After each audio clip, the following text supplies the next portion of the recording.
Hey, ProofPilot here. Today I'm going to explain how mathematics helped the Allies won the World War II. I'm sure you have heard about Alan Turing, the father of modern computers, and his contribution to solve the Enigma machine. If not, go see the Imitation Game. But besides that, mathematics had much more impact on the war than you think. This is the story of how linear programming was developed during World War II. World War II was fought on multiple fronts, requiring colossal amounts of men, fuel, ammunition, food, and vehicles.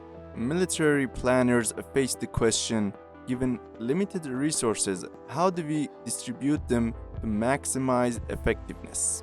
And to that, add all the troubles with different methods of transportation, time limits, and many other factors that needed to be considered. So, what did they do?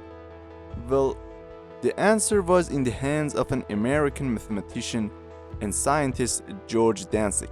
He was the head of the combat analysis branch of the headquarters statistical control for the Army Air Forces, and the person who developed linear programming.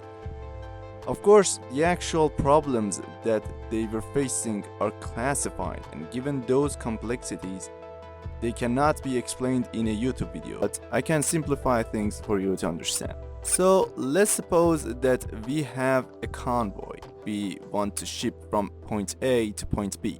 What is in this convoy? Fuel drums and food crates.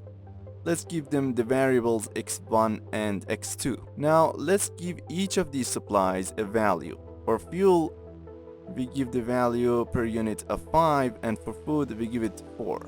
How much each of these units weight? Fuel weighs 2 tons per unit and food weighs 3 tons per unit.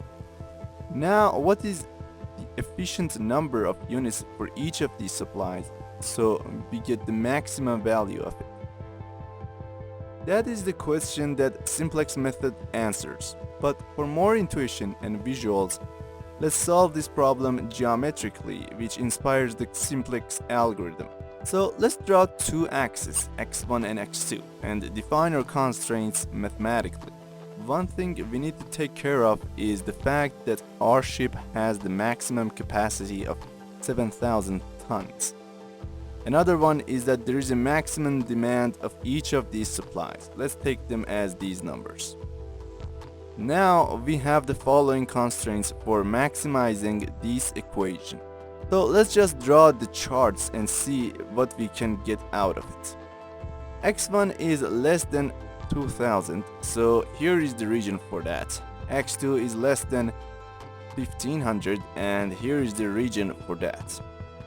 There is another region for the maximum capacity, which is the following.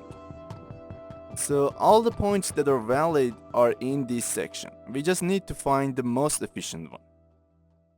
Now we are trying to maximize the function 5x1 plus 4x2. So let's just draw the vector for that. Now let's draw a line perpendicular to that vector. All the points in this line have the same value. Why? Well, if x1 and x2 are 2 points on this line, then v dot product x1 x2 equals to 0 since they are perpendicular to that vector. So vx1 equals to vx2. Now let's continue drawing these parallel lines. The last point that intersects the valid region is our desired point. Thanks for watching. See the channel for more math content like this.